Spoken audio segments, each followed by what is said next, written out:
Part 1, The Birth of a Giant. Once upon a time, in the heart of the northern woods, where the pines whispered in the wind and the rivers rolled lazily over smooth stones, a most extraordinary child was born. His name was Paul Bunyan, and from the moment he arrived, it was clear that he was no ordinary baby. As the story goes, it took 5 giant storks to carry him to his parents' cabin. He was so large that his cradle was an entire lumber wagon, and when he cried, his voice echoed across the valleys like rolling thunder.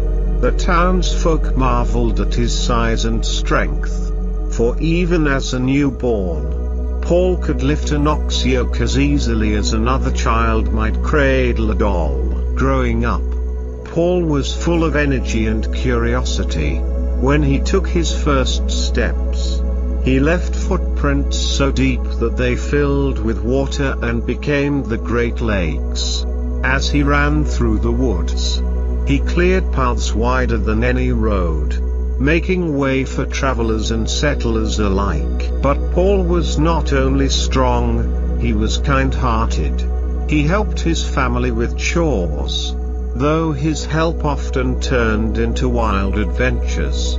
One winter, a great snowstorm covered the land so deeply that the people could barely leave their homes. Paul, always eager to lend a hand, scooped up entire drifts of snow and tossed them aside, creating open roads for everyone in the village. As the years passed, Paul continued to grow, towering above the tallest trees and casting a shadow so long that it stretched across valleys. His legend spread far and wide, reaching the ears of loggers, trappers, and pioneers who marveled at the tales of the giant boy with a heart as big as the sky. But Paul was still lonely. He loved his family, and he loved the land, but something was missing. He longed for a friend who could share in his adventures, someone just as big and strong as he was. And so, one fateful winter, Paul's life changed forever when he discovered a creature as extraordinary as himself. Part 2, The Arrival of Babe. It was the coldest winter anyone had ever seen. The snow fell so thick and fast that it covered entire forests, turning the world into a quiet, white wonderland. The rivers froze solid, the lakes turned into great sheets of ice, and the animals huddled together for warmth. Paul, however, loved the snow. He strode through the drifts as if they were no more than a dusting of flour. One day, as he was making his way through the deep woods, he spotted something strange, a bright blue shape, half buried in the snow. Curious, Paul brushed the snow aside and found a tiny ox, no bigger than a pup, shivering and blue from the cold. The poor creature had been caught in the blizzard, and its fur had turned the color of the winter sky. Paul scooped the little ox into his massive arms and held it close. "Don't worry, little fella," he said in his deep, gentle voice. "I'll take care of you." Paul carried the ox back to his camp, where he built the biggest, warmest fire he could. He wrapped the little ox in blankets, fed it the best hay, and stayed up all night, making sure it was safe and warm. By morning, the ox was no longer shivering. Instead, it looked up at Paul with big, grateful eyes and let out a happy little snort. Paul laughed, his booming voice shaking the trees. "I think I'll call you Babe," he said. Babe the blue ox. Babe grew quickly, just like Paul had. Before long, he was as big as a house, strong enough to pull entire forests of logs behind him. The two became inseparable, roaming the land together, clearing trees, making roads, and helping settlers build their homes. They traveled across the country, from the deep pine forests of the north to the golden prairies of the west. Everywhere they went, they left behind tales of their incredible feats, rivers carved from Paul's footprints, mountains moved by Babe's mighty hooves, and valleys formed where they had slept. Their legend grew, whispered around campfires and sung by travelers who had seen them pass by. Two giants of the wild, shaping the land with every step. But their greatest adventures were still to come. Part 3, The Mighty Lumber Camp. Paul and Babe knew they needed a place to call home. A place where they could work and live alongside other lumbermen who loved the forest as much as they did. So Paul built the biggest logging camp the world had ever seen. It had bunkhouses big enough to hold 100 men. A cookhouse with a stove the size of a train car, and sawmills that could cut through whole trees in a single swipe. The men who came to work for Paul were no ordinary loggers. They were as strong and hard-working as he was. There was Sourdough Sam, the camp cook, who made pancakes so big that Paul had to flip them with a crane. There was Big Ole, who could chop down 10 trees with one swing of his axe. And there was Johnny Inkslinger, the camp bookkeeper, who wrote so fast that he never had to sharpen his pencil. Life in the camp was hard work, but it was full of laughter and good company. The men worked from dawn to dusk, felling trees, hauling logs, and building roads. Babe was the strongest ox in the world, and with a single pull, he could drag an entire forest's worth of timber to the river. When the work was done for the day, the men would gather around the fire, sharing stories, singing songs, and listening to the wind rustling through the trees.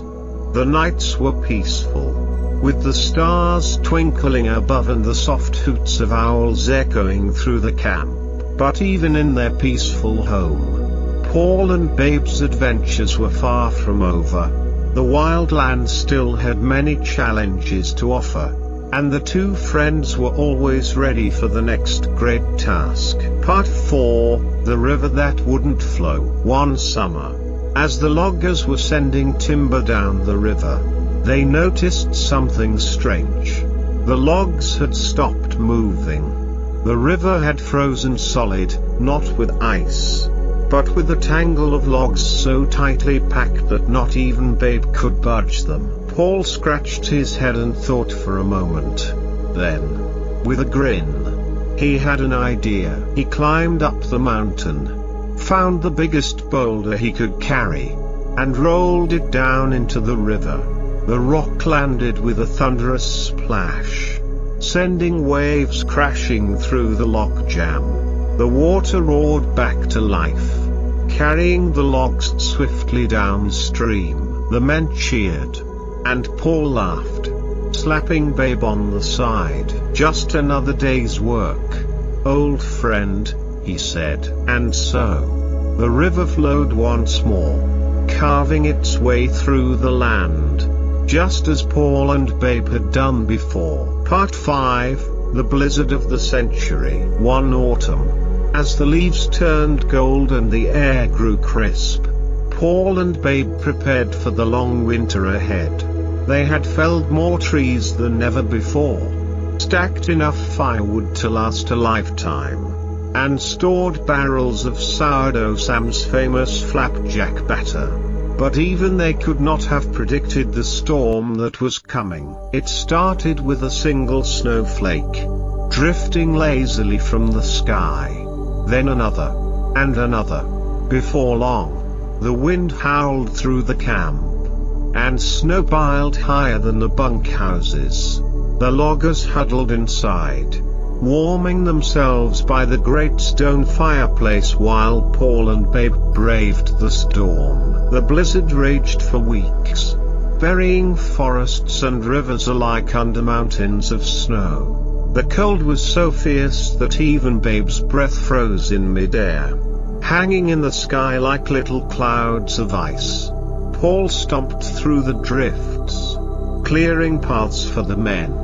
But it was no use, the world had turned into a frozen wilderness. Then, one night, as the storm finally began to ease, Paul had an idea. "We'll have to dig our way out," he told Babe, and so, with Babe's mighty hooves and Paul's enormous hands, they began to carve tunnels through the snow, making roads where there had been none. They worked tirelessly, cutting pathways so wide and deep that they became new valleys when the snow melted in the spring. By the time the first warm winds arrived, the storm had passed, and the world was changed.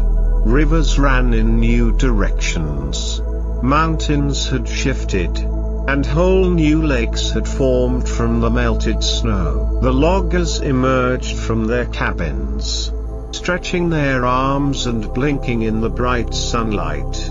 Paul stood atop a hill, surveying the land with a satisfied grin.